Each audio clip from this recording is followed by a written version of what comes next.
પાટણના સાંતલપુર તાલુકાના જાખોત્રા ગામની તલાવડી પાસેથી એક 50 વર્ષીય આધેડનો મૃતદેહ અર્ધ સળગેલી હાલતમાં મળી આવ્યો.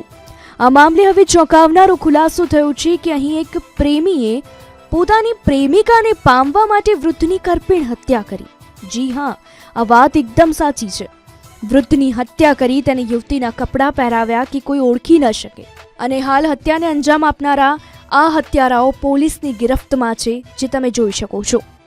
ઘટનાની મળતી વિગતો પ્રમાણે જાખોત્રા ગામમાં જ પડોશમાં રહેતા ગીતા અને ભરત વચ્ચે પ્રેમ સંબંધ હતો.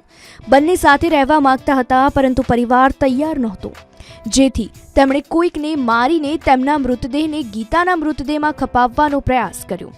અને પ્રેમી ભરતે વૃદ્ધને શોધી પ્રેમિકાના કપડાં પહેરાવી પેટ્રોલ છાંટી સળગાવી દીધા. ગીતાને આ મૃતકમાં ખપાવી બંને ફરાર થયા. પ્રેમી પંખીડાના મનસુબા મુંબઈ સ્થાયી થવાના હતા, જો કે પહેલા જ તેઓ પકડાઈ ગયા.